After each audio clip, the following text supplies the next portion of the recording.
And now, it is my utmost pleasure to welcome our first of 4 keynote speakers, all the way from Oregon. Drew Nobile is Associate Professor and Area Chair of Music Theory at the University of Oregon School of Music and Dance. While we get everything set up, I will briefly introduce Drew. As I said, Drew is a music theorist specializing in popular music. His previous work, because what he's going to be presenting today is a bit of a pivot for him, his previous work focused on the relationship between harmony and form in popular songs, culminating in a book aptly called Form as Harmony in Rock Music, published by Oxford University in 2020. Go read that book, it's great.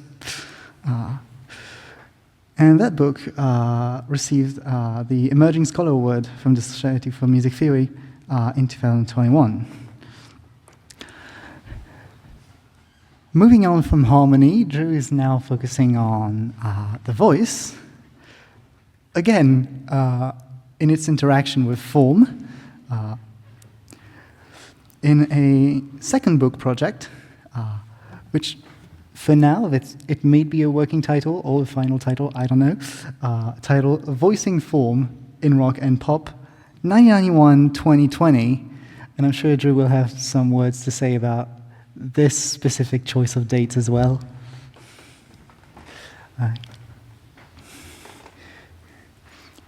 Can we just check that it did recognize your audio output? Yes. Well. On the computer. Yeah, I've got it go there. to I gotta find the it. top to the preferences. Right. The audio out. It's just, so it's. Yeah, that should be it. Okay. Should I test it? If you have a test, Let's see. to get the audio.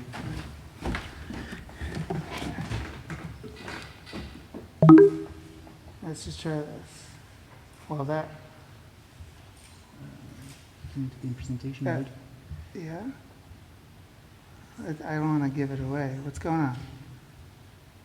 Qu'est-ce qui se passe? Attendez. Well, we got systems. Well, we got system sounds, so that should be good. Oh, there it is. Okay. Well, Drew, take it away, please.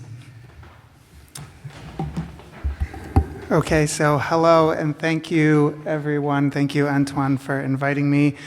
I will also present in English, but if you want to ask me a question in French, I do speak French like a 12-year-old, because I did live in France when I was little, but I haven't spoken French since I was 12, so keep that in mind if you want to speak French to me. So I want to start my presentation with a quick oral skills exercise. So you're just going to hear 4 notes, and I would like you all to sing those 4 notes back to me on da. Just sing on the syllable da. Okay, ready? I got to go over there. I don't know which direction this is. Sorry. Here we go. What happened? Da, da, da, da. Great. Can you just sing that last note one more time? Da, da. Right. So think about how you're singing it. My guess is that for most of us, you're singing in a way that you would consider to be normal singing, right? You're not doing anything special to your voice. You're just singing this note. So now here on the slide are a bunch of words for describing vocal timbre that commonly appear in the vocal timbre literature. My guess is that of the words displayed here, there's only one that applies to the way that you sang that little exercise. Your singing probably wasn't breathy, da, right? It probably wasn't rough, raspy, or hoarse, da, right? You probably didn't sing it in head voice, ah, or falsetto or anything, or vocal fry, and you probably wouldn't describe your voice as twangy or sob-like. The one term that I'm guessing does apply here is chest voice, otherwise known as your modal register. And what this exercise demonstrates, I hope, is that there's a way of singing that we collectively consider the default, normal way of singing. And that many of the terms we've amassed for describing vocal delivery refer to ways of singing that are not the default.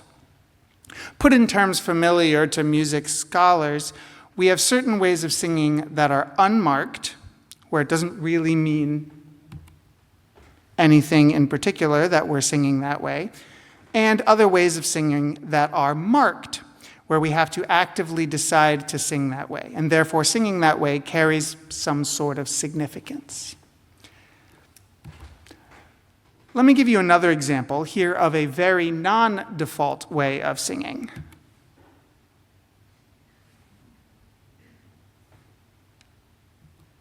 Yeah, what happened with the sound? This has happened to me before when I've presented. Sometimes the sound just goes away.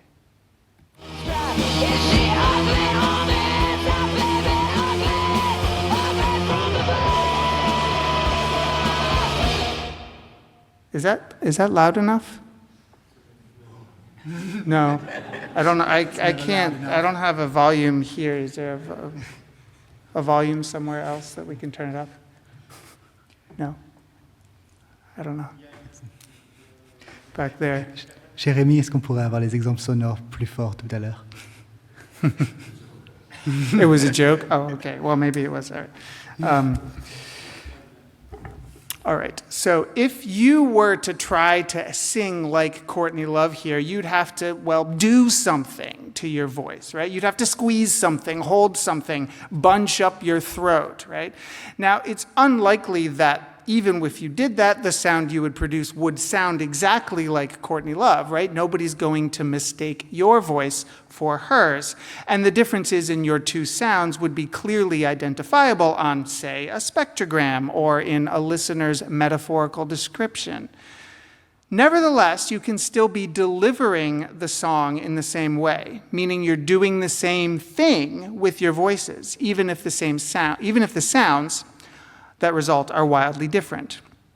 Put another way, if we want not only to describe but interpret Courtney Love's vocal timbre here, we have to try to tease out those timbral elements that are a result of modifiable, chosen vocal actions that don't necessarily reflect any fixed vocal qualities, but that represent deliberate decisions on the part of the performer.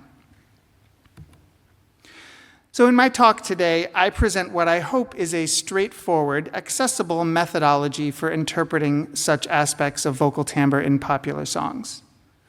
My methodology is based around three concepts. First, parameters.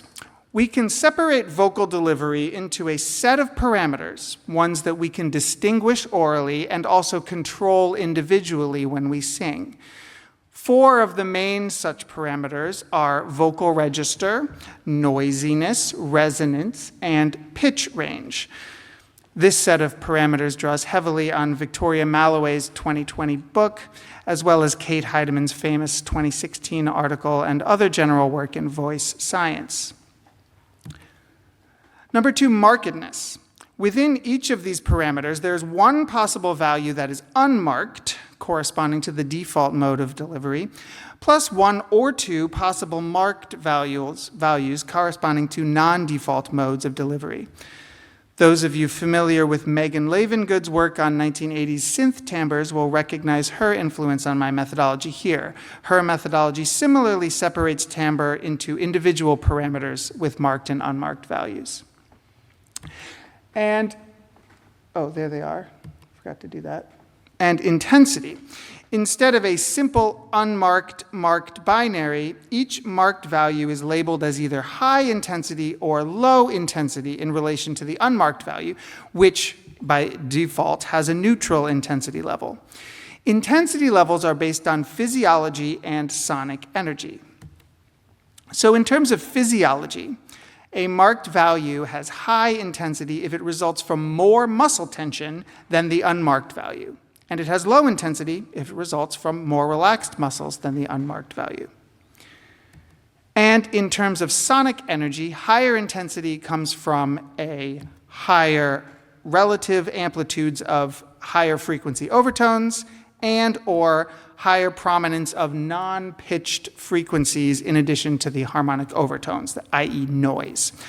My colleague Zachary Wallmark and others have shown how these sonic aspects both communicate and elicit higher degrees of physiological arousal. All right, so the result of all of that is this table, which is also the table that's on the handout that I distributed. The handout has more details on it, and you can refer back to that as I talk. And in this table, you can see the unmarked and marked values for each of the 4 parameters, as well as the marked values intensity levels as either high intensity or low intensity. And on the handout, it adds each value's associated physiological and timbral implications. So let's start by looking at vocal register. Chest voice and head voice are the 2 main vocal registers, with the latter generally used to access notes at the high end of one's pitch range. I imagine most everyone in here is familiar with the distinction between chest and head voice, right? As you sing higher and higher notes, at some point your vocal quality will change, often with an audible break into a thinner bell-like sound, that kind of thing. You'll also get the feeling that your voice has become bottled up in your head. This timbral difference results from your vocal folds vibrating differently. In chest voice, your folds vibrate by closing completely, creating a thick vertical boundary and then opening.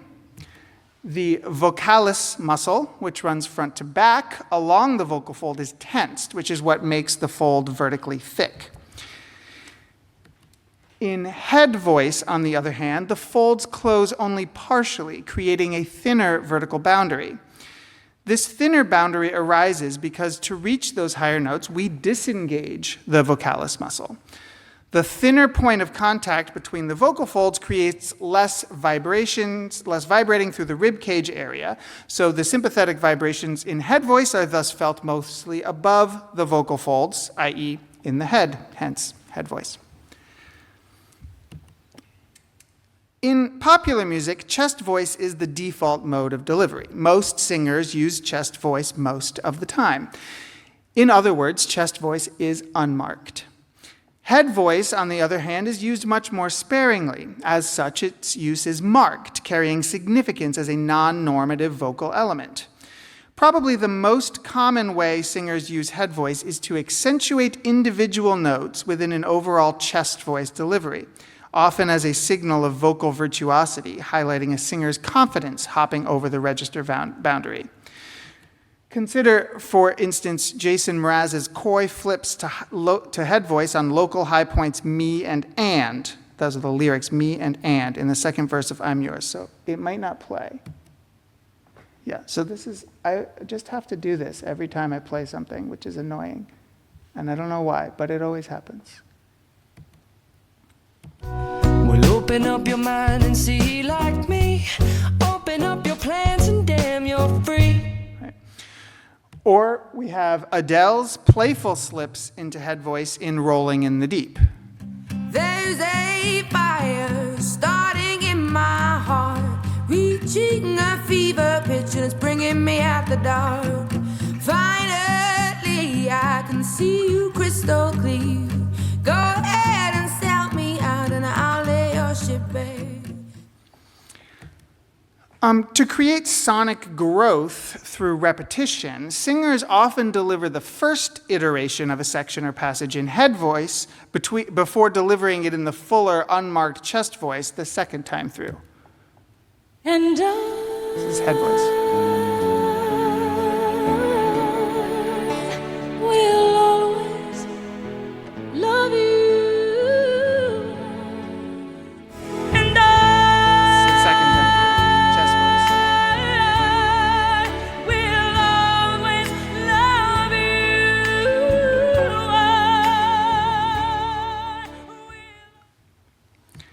A few moments ago, I described head voice's timbre as thin and bell-like. These metaphorical descriptors come from a specific timbral feature.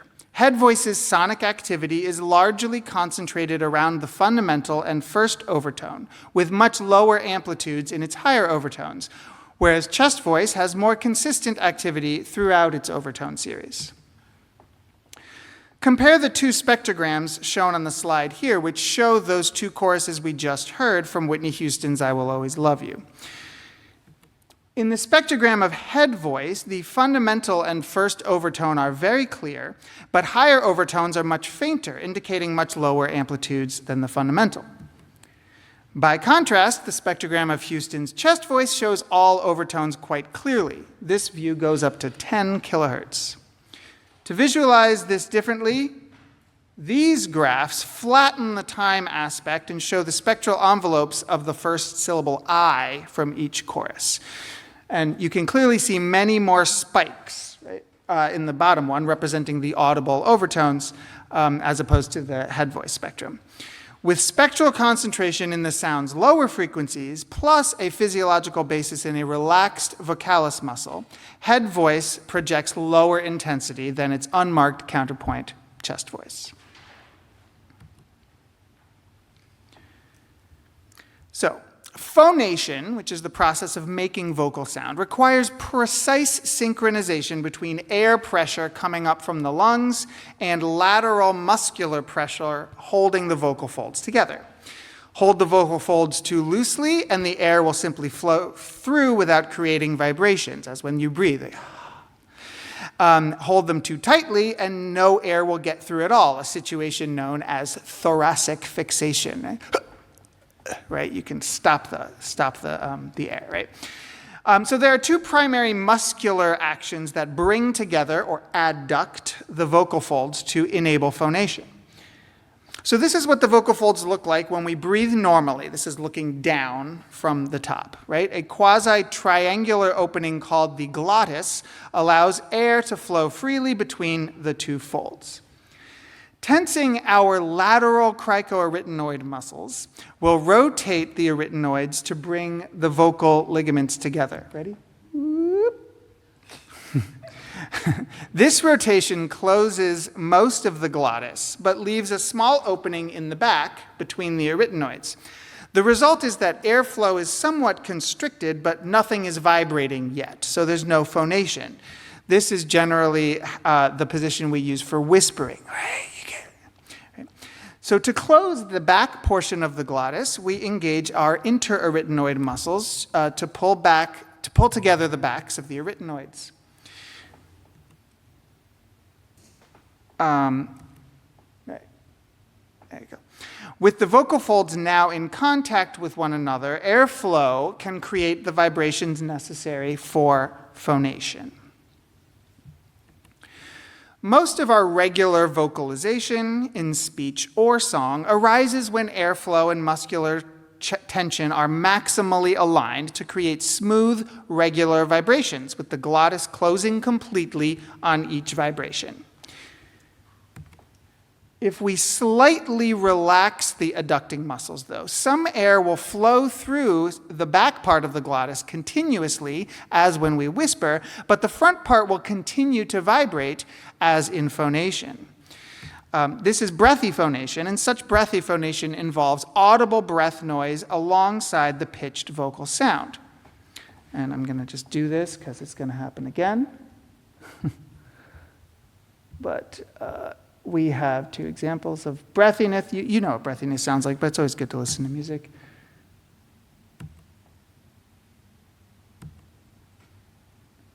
Uh-oh, my fix didn't work. I have to try it again. You have done the fix too early. Maybe. Come away with me in the night. And then we'll get down there. We got the afternoon. You got this room for two. Okay. So breathy phonation, like head voice, quiets the voice's higher overtones, concentrating the pitched sounds around the fundamental and the first few overtones. The spectrograms shown here juxtapose two moments from Toni Braxton's Unbreak My Heart, one sung with breathy phonation and the other sung with smooth phonation. So unkind.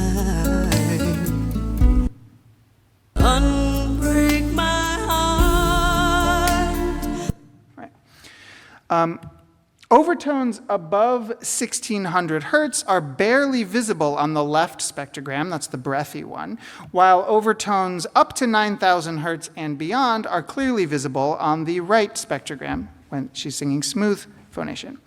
Also notice the fuzzy white clouds up in the 5,000 to 8,000 range on the left. These represent the non-pitched breath noise. And here's the spectrum flat graphs showing the envelopes more clearly. In the breathy spectrum, the overtones quickly disappear and become replaced by non-periodic high-frequency energy, while in the smooth spectrum, the overtones remain clear. So we can also add noise by squeezing together portions of our vocal tract above the vocal folds. Such actions create a sound that we can refer to as roughness. There are a few different ways we can create such roughness in our lower vocal tract, each of which results in a slightly different sound. This funny-looking diagram shows a vertical cross-section of our vocal tract around the vocal folds. Right, the open space at the bottom is the trachea, the windpipe, and the two nearly touching flaps are the vocal folds. But you can also see here that there are two other folds. These are the flaps of tissue that can be brought together above the vocal folds, right? We have the ventricular folds, otherwise known as the false folds, and the aryepiglottic folds, which surround the epiglottis, which is the flap that covers your trachea when you swallow. Tensing either of these folds enough to bring them very close together can create secondary vibrations in the vocal tract that interact with the vocal folds' primary vibrations to create a rough sound. False fold tension results in a buzzy roughness, often described as raspy, distorted, or harsh. Yeah, I gotta do it again. Okay, maybe I'll have to do it twice again. Sorry about this. It's a bug.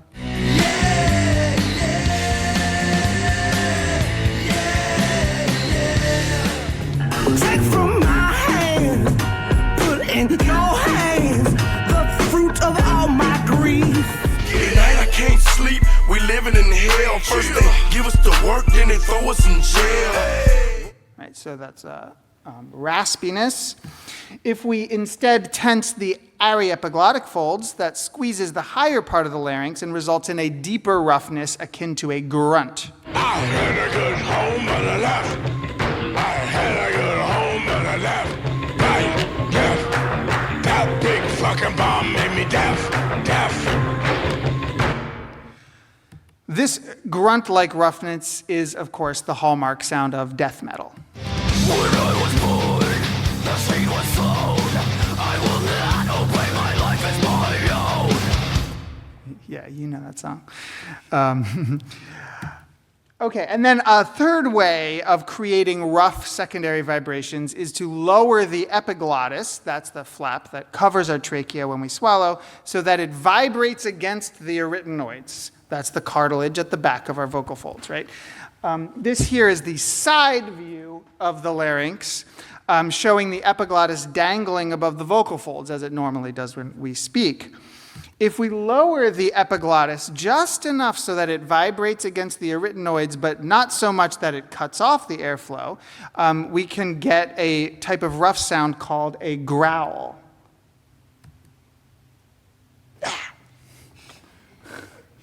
So annoying.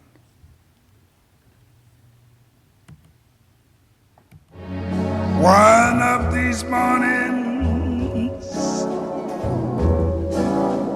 you gonna rise up singing. His hair is long, his feet are hard and gritty. He spends his life walking the streets of New York City. So all of these variations of roughness involve tensing certain muscles to squeeze together part of our vocal tract. And all have a similar spectral signature, namely sonic activity between the voice's overtones, resulting in what is sometimes called a flat spectrum. Here are two spectrograms of similar moments from the Dave Matthews Band's Dancing Nancies, one sung with a smooth tone and one sung with a rough tone. you can. Look up at the skyline. Look up at the skyline. You can see that the smooth example has relatively thin frequency bands with dark spaces between them.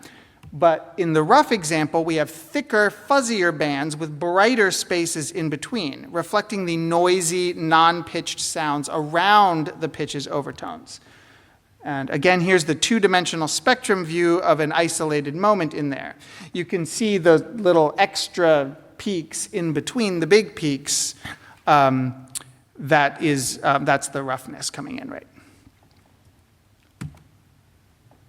Okay, resonance. So most of the timbral modifications we can make to our voice involve changing how our vocal folds vibrate. Chest and head voice are differentiated by how thickly the folds close during vibration. Breathiness involves the folds not coming all the way together when they vibrate. Roughness involves secondary vibrations higher up in the vocal tract. And pitch, which we haven't discussed yet, is based on the length of the vocal folds as they vibrate. Unlike with most acoustic instruments, though, we can also modify the shape of the voice's resonant chambers to add another controllable timbral dimension. There are, of course, many subtle ways in which we can do this, but the main one involves moving the entire larynx up or down to either enlarge or shrink the pharynx or throat. So our voice resonates in three areas: the nasal cavity, the oral cavity, or the mouth, and the pharynx, or the throat. If we raise our larynx from its neutral position, it will rotate forward, constricting the pharynx and creating a Y-shaped airflow in the vocal tract. This results in a bright, powerful sound known as twang. If we instead lower our larynx and enlarge the pharynx, we will get a more U-shaped airflow. This sound is known as sob, since it resembles a sob or a yawn. Right? All right. Twang. So let's talk about twang. Twang is a term often associated with the sounds of country music, American country music, with many commentators, such as Jocelyn Neal, using the sound of a plucked banjo string. And if it worked, you would have heard a plucked banjo string right there. It would have been really cool, I promise. All right. Yeah. There it is. As the ultimate prototype of twangy timbre. Twang is certainly an important part of country vocality. Listen, for example, here to Miranda Lambert's pinched twang in her 2013 hit Mama's Broken Heart. Word got around to the butterflies and the Baptist. My mama's phone started ringing off the hook. And of course, twang can signal cultural authenticity in a rural American working class context. But vocal twang is equally at home in contemporary R&B. I believe that fate has brought us here, and we should be together, babe.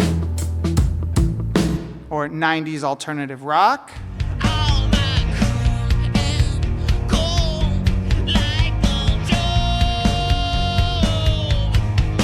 Or mainstream pop. Yeah, I'm sorry, I can't afford a Ferrari, but that don't mean I can't get you there.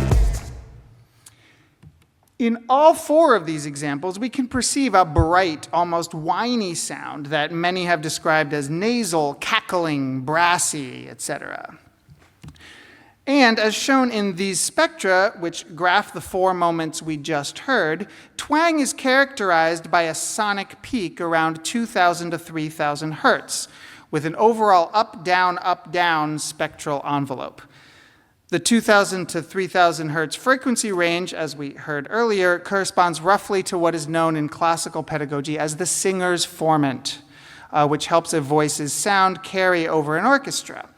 As Zachary Wallmark has noted, sounds in this frequency range are perceived as much louder than sounds outside this range by as much as 30 decibels. Now, sob, on the other hand, has a lowered larynx and an enlarged pharynx, and unlike twang, is actually pretty uncommon in recent popular styles. As Kate Heidemann has discussed, the sob setup is characteristic of the crooning style of the 1940s through 60s. Here we go again. Blah, blah, blah, blah, blah, blah, blah. You always see them. Holly green, the ivy green, the prettiest picture you've ever seen is Christmas in Killarney with all of the folks at home. It's not. And it has popped up occasionally in later popular styles, such as the 80s post-punk subgenre that Christopher Malanphy has lovingly called mope rock.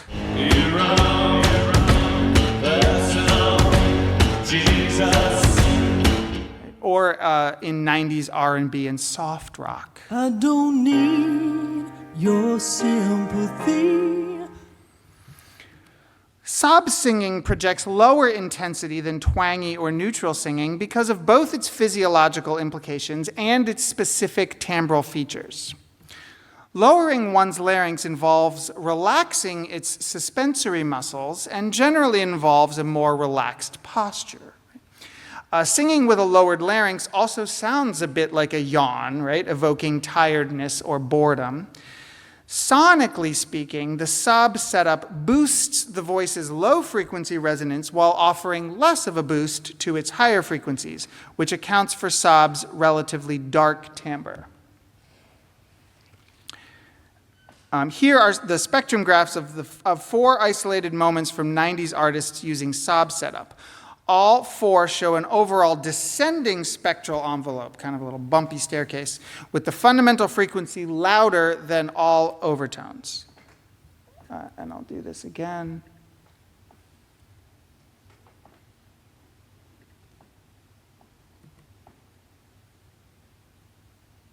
No. One more time. I don't need your sympathy and feeling true you may. And stood in the rain. You could give me one good reason.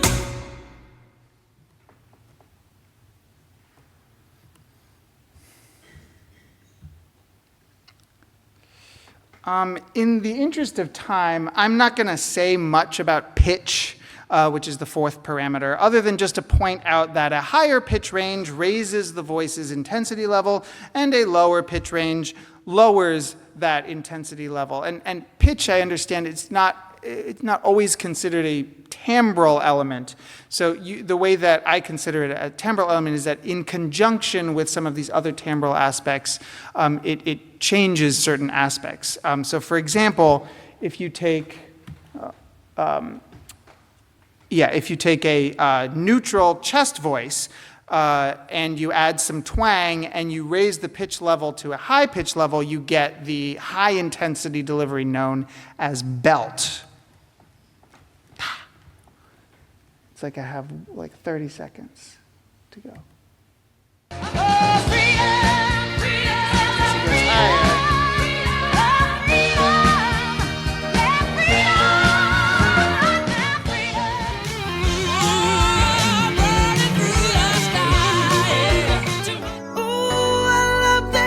But you won't need it anymore.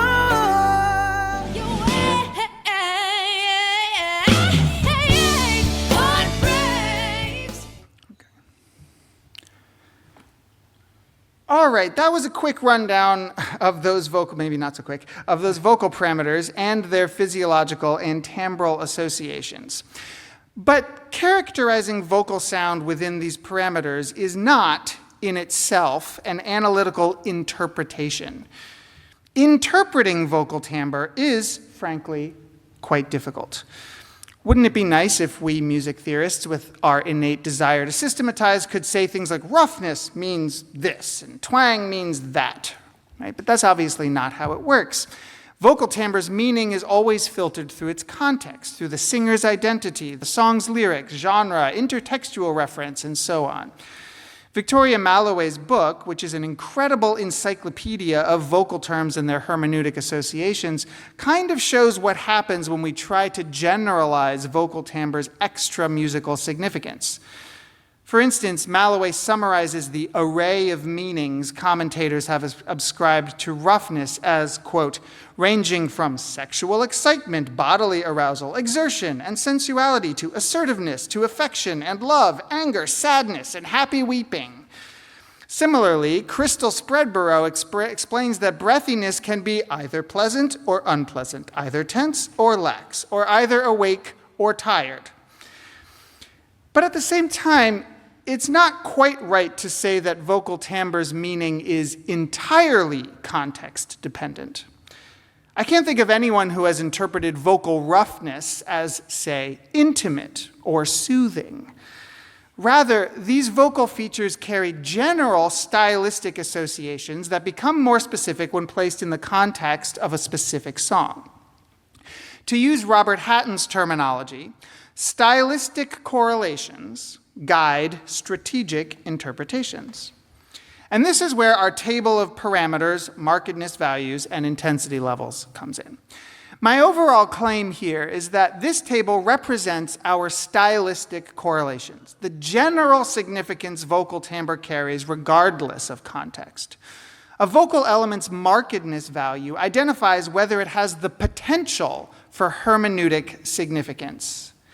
In pretty much any context, a voice's roughness will mean something, since roughness is marked. And a vocal element's implications for physiological arousal will further identify its intensity level. Vocal roughness will mean something involving high intensity. We can then filter those general associations through a specific context to arrive at a stylistically and perceptually informed interpretation. So to conclude, I will offer an example of how that interpretive process might play out in an analysis of Alanis Morissette's song Perfect, the third track from her blockbuster 1995 album Jagged Little Pill. I recently published an article analyzing Morissette's vocal timbre across this entire album, and this analysis is adapted from part of that article.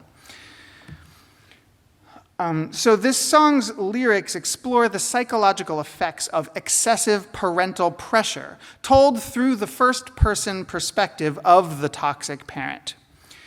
Reading into the lyrical shift from be a good boy to be a good girl in the first and second choruses, as well as the fact that the real-life Morissette has two brothers, Karen Fournier interprets the song's lyrics as, quote, an interesting take on the gendering of perfection, wherein boys are gently nudged to measure up to their potential, but girls are scolded for screwing it up and told to keep quiet. By acting out a parent's different attitudes toward their sons and daughters, Morissette offers cutting commentary both on her own upbringing and more generally on parents' roles in perpetuating problematic gender roles across society. The lyrics of the first two verse-chorus cycles certainly communicate these gendered attitudes to some degree, but what really lays bare the differences is Morissette's vocal delivery.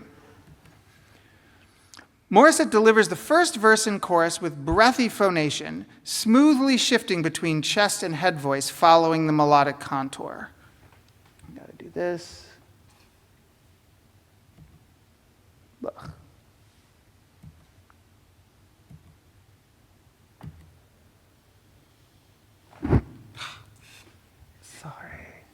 One more time.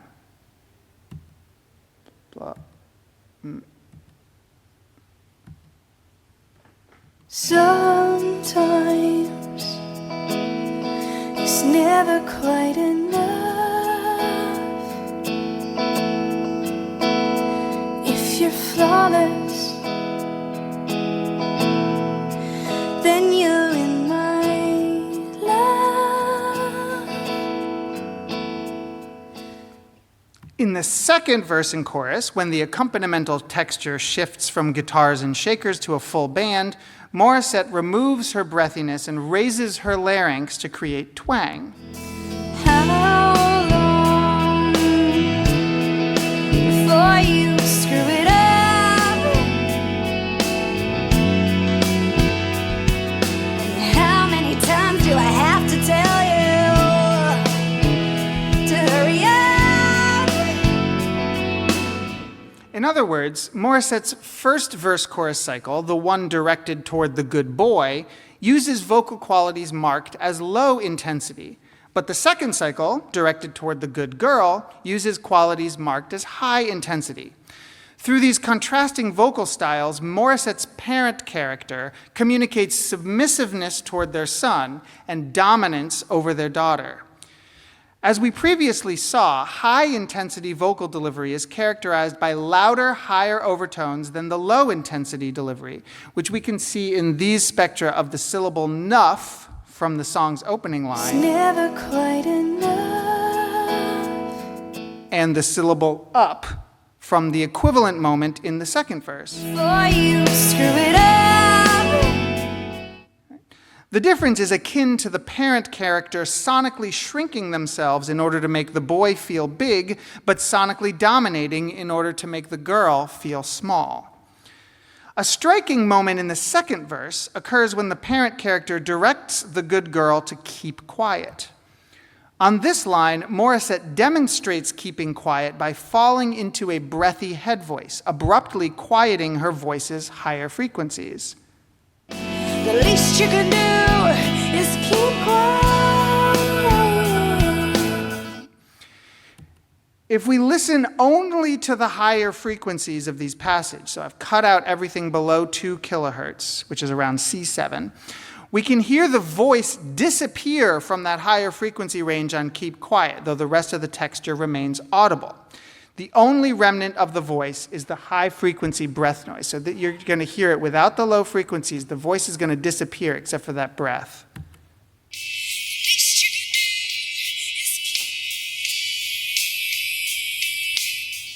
Hear it? It's just gone. I didn't do anything, I promise. It's just the high frequencies.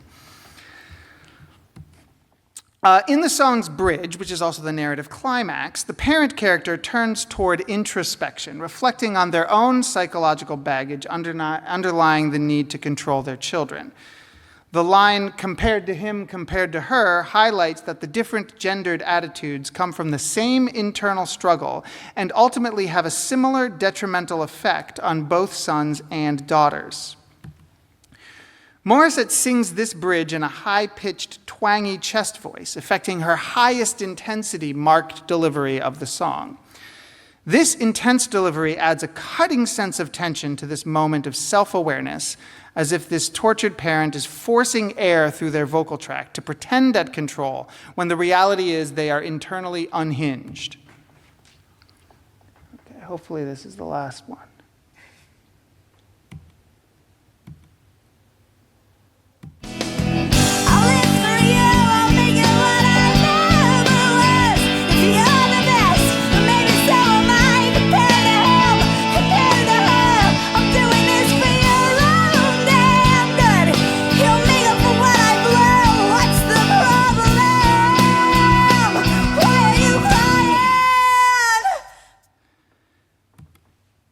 After the bridge, we return to the texture, delivery, and lyrical vibe of the first cycle, here with just a final chorus, again addressed to a good boy, plus heartbreaking final line, "We'll love you just the way you are, if you're perfect." After we've heard the second cycle's aggressiveness and the bridge's psychological reveal, we understand that this final chorus's gentleness is just as toxic as anything else. In this way, the final chorus recasts the first cycle's message in a darker light. What may have seemed like harmless parental encouragement is now shown to be deeply damaging, not only to the good boy who receives it, but also to the girls who see themselves treated differently, and to gender dynamics in society writ large. Okay, one more.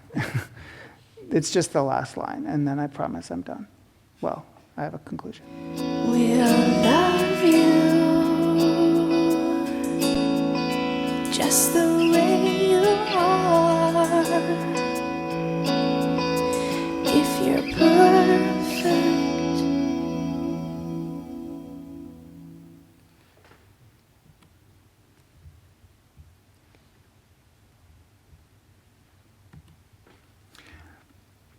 Many of you have probably seen something like this picture, where timbre is divided into three components: act, sound, and perception, or some variation on these terms. And on the surface, my analytical model may seem to live in the first two of these aspects, right? The physiological aspects I discussed refer to the singer, or the timbral act. And the spectrograms relate to the acoustic signal, or the sound. But of course, we don't actually know what was going on in Alanis Morissette's or Whitney Houston's body when they recorded these vocal tracks. Instead, we're relying on our own embodied understanding of the vocal track to determine its physiological basis.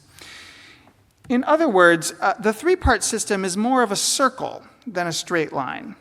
And that bottom arrow that connects perceiver to actor is important. Interpreting vocal timbre is an endeavor that lives in this arrow. When we interpret vocal sound, we are not just assigning extra musical meaning to musical sound, we are interpreting something about a human action. Vocal timbre qua timbre is not really the point. The point is what the vocal timbre tells us about the person who is singing. And of course, we're talking here not about a literal person, but about a persona, a figure constructed in our listening minds based on both intra and intertextual information. I'm sure we'll hear more about that when we talk about AI later or tomorrow.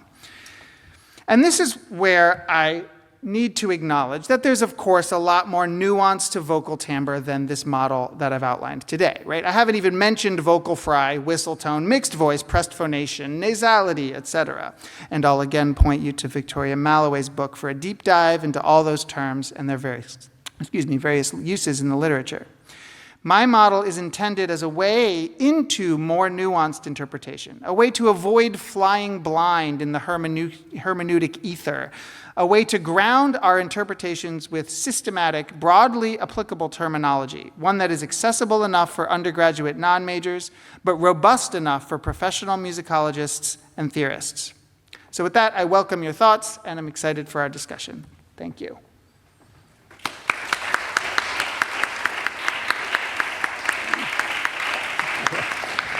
Yeah, it's already 12:30. Do we have a bit of time for questions? Do we have any questions? I'm sure we have. Thank you very much. Wonderful system. I love negotiating an accessible space between the expert complexity and the first year kind of approach. My question's about the unmarked category. You were saying that markedness produces meaning, but unmarkedness probably does as well, and I just wondered your thoughts about that. What unmarked might mean in average interpretations.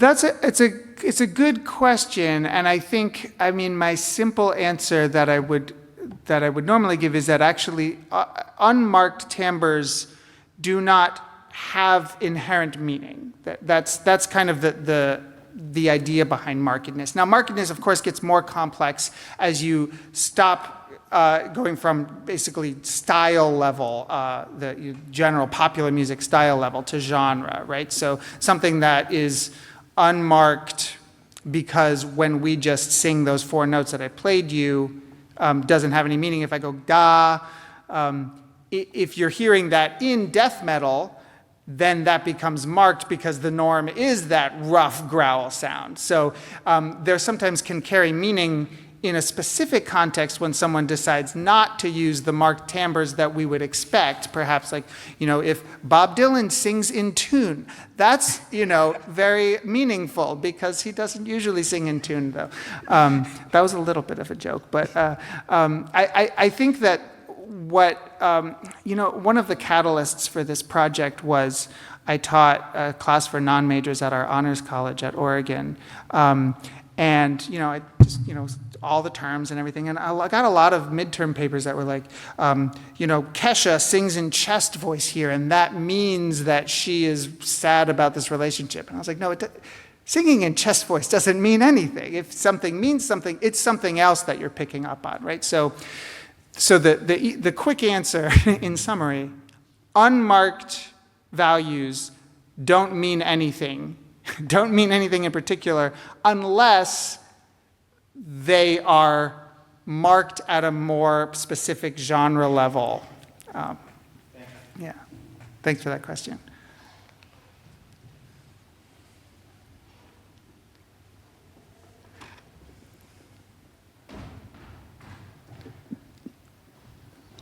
Thanks for the presentation. It was very fascinating. I mean, I'm working more in signal analysis, and so always this question that came up for me was to what extent we can, from a signal, determine exactly how it was produced. All these different categories of roughness that you showed, and that you pretty categorically declared he does this, and he does that, and she does. So, to what extent are you sure that these things are really what you say they are, and that they are not mixed? I mean, my background is always to say, okay, if you change something, generally you change everything in the voice. So you, as you said, in the pitch, you increase the pitch and you change the intensity. So normally you cannot independently change all these things. So I would wonder to what extent you can really say, okay, here he did that and not something else. I have no idea what is actually happening in their bodies. I mean, okay. and that was kind of what I was hinting at the end, is that there's no knowledge. I don't have a scope, obviously, inside Whitney Houston 40 years ago. So, I mean, the examples that I presented were things that I would consider to be very, very clear examples of the specific parameters that I'm talking about.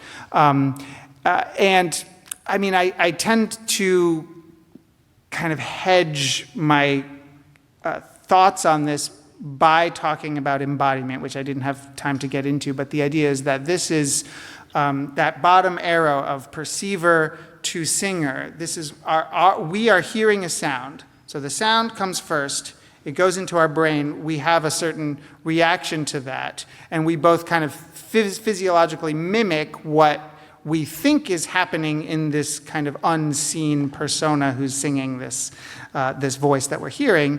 And then we can also kind of examine sort of what's happening in our body as we place the sound into our body. Now, whether that matches what was literally happening in Whitney Houston's body, we will never know. But I also think that as long as we acknowledge that disconnect, the more interesting, if our goal is interpretation, if our goal, I mean, for a lot of people, our goal is reproduction, right? Learning how to sing like this other person. And maybe that's where we need to do it more explicitly, figuring out what exactly is going on. But if our goal, I mean, I'm a music theorist, our goal is analysis and interpretation. I actually think what's more valid as a kind of analytical site for inquiry is the analyst's embodied understanding of this acousmatic vocal sound. And of course, we're looking at frequencies. I mean, in the studio, you can pop up that 3,000 hertz frequency and just say, there's the singer's formant for you, right? You can do it. You can make it happen. You can add distortion. You can double certain things. And especially these days with the powerful technology that we have and with artificial intelligence voices, the things that we're hearing, the way that we're imagining what the singer probably did, might have actually nothing to do with what was going on in their body in the studio. But I don't think that that's reason to throw up our hands and say, well, we'll never know, so let's not do it. I actually think that how we place it into our bodies is really interesting, and especially when we start getting into technological manipulation that makes it so that we feel we can't put it in our body, right? Like the crazy warbly auto-tune, right? The Cher effect and everything, right? Where it starts sounding like a cyborg voice. How does that affect kind of the way that we understand this persona that's singing to us? Thank you. Yeah, I understand that. There's a second question that for me, because I try to produce these songs, or to transform songs singing that it becomes, for example, rough. Yeah. And I always wonder to what extent these different categories that you showed are really important and distinguished. So I think there were only 3, so that's probably still easy to distinguish, but I mean, maybe you can find many more, and to what extent all these are important to produce, and to what extent we can make a difference between all these, and we perceive the difference, and make something out of that for our understanding of the music. So you're talking specifically about roughness, the 3 types of roughness? Yeah. Yeah, I mean, I think that that's a good question, and I, kind of in my model, actually, the distinction among those 3 is not that important. I think I kind of argue that these 3 different ways that you can make a kind of rough sound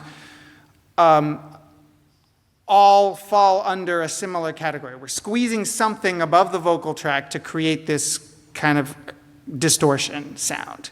And I think that a lot of the literature focuses very deeply on the nuances of different types of that kind of sound. Like, oh, this is a little growly, and this one's a little bit more of a rasp, and whatever kind of metaphor you want to use for that specific type of roughness. Whether or not they talk about what's going on in your vocal tract. And I think I want to back up and say, well, the main thing is that there's roughness here. And that kind of carries certain hermeneutic significance. Now, you can get into the nuances of what means what, and I do think that actually genre is where that distinction lives, right? A rasp is going to sound more like a rock, kind of heartland rock, if you want to say, versus the grunt. The metal grunt, right, is going to be associated with the metal, that metal sound, and then the growl has that kind of, sort of blackness and Black American sound associated with it. But all of those fall under an umbrella category. Thank you. Sure. Elena had a question. Yeah, thank you. Yeah, I have a more practical question. I saw that you list CVT in your selected references, and I wanted to ask, well, I have, I think, 2 questions that connect each other. Have you been going to the courses, or is it just the book that you have been exploring? And did you think about also the Estill model when building your own model, and why in the end inclined or went for the CVT? So the main resource that I use for CVT is actually their research website, where they have scopes of singers. I don't know if you know about this. It's just cvt-research.com, I think, is just it. I think it's what's listed there. But they have a lot more categories. They have distortion and rattle, and I don't know if roughness is actually a subcategory, but they have, I think, 5 or 6 different categories that I would call roughness. But they have, professional singers come in and do all these things, and with the scope, and they show, oh, this is where the vocal tract is being squeezed, and here you can see the false folds start kind of hitting each other. So that's actually where I kind of get my backup for some of the physiological models here. The Estill, the sob and twang is straight from Estill, the Estill model, right? Those are her terms, and that's very, very much used. And the Kate Heidemann source that I draw upon a lot is very indebted to Estill models. One of the other problems that we run into dealing with the popular voice is that most vocal pedagogy literature, though this is changing, but most traditional vocal pedagogy literature is intended for kind of bel canto classical singing. And so there's a lot of, this is bad, roughness is bad, don't do that, right? Too much twang is bad, right? These kinds of things. So they don't actually get into the nuances of those sounds. And I think that the Estill training does have a little bit of that, right? Not talking about some of these popular stylistic things. So that's why I kind of combine the two. Yeah, that's a longer discussion, of course. Well, she managed, or she had time to focus on that. But I think nowadays they also focus on other genres very much, on pop singing and especially musical theater, for example. Yeah, exactly. Especially in London and in England, they do a lot of almost research and courses, and they have been teaching. They have now a very clear model for that. But it's very interesting to hear, you know, that if it has been discussed so much, CVT, still, and what's the model that you base your research on. Yeah, thank you. Sure. We'll take one final question, and then I think we'll continue the discussion as we head into lunch.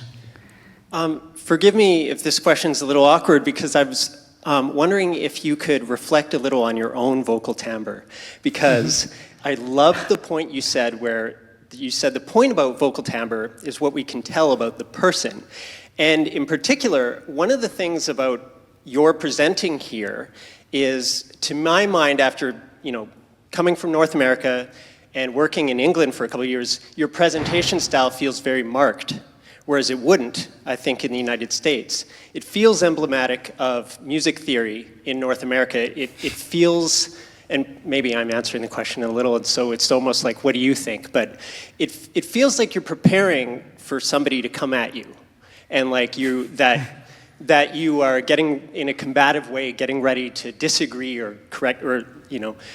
And I see that a lot in meetings of the AMS and SMT and stuff like that, in a way that I don't elsewhere. So I'm wondering, to what extent you know, might agree at all, or how you might reflect on your own delivery in speech and your vocal timbre, and what the significance of that might be.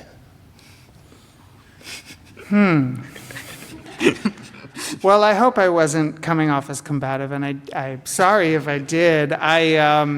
My vocal timbre right now is the vocal timbre of someone who spent 15 hours on an airplane breathing dry air and not drinking enough water yesterday, and then didn't sleep enough, and I'm very jet lagged. It's the middle of the night for my body right now, so there's that.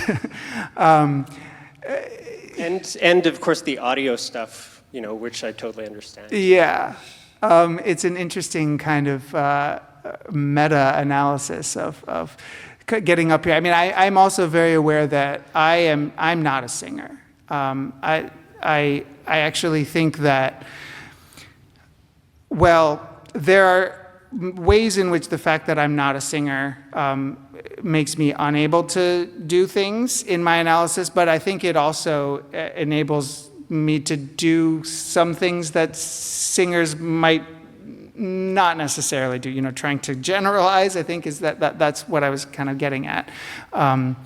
So I don't know if that kind of answers your question. It'd be interesting to hear about this North American combative style that you're perceiving, because this, you know, music theory as a discipline exists very much. I mean, my music theory exists very much in the North American world, and I hope we have more inroads with European analysis, and I'm glad that I'm here for that reason. But a very gracious response to my curiosity, genuine curiosity, and we'll chat. Yeah, thanks for that. Thank you.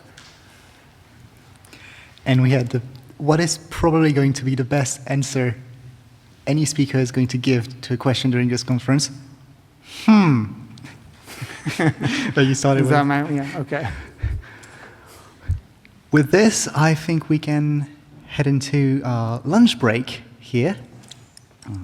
So for the people on the stream, we'll be back at 2. Right. Thanks, Serge.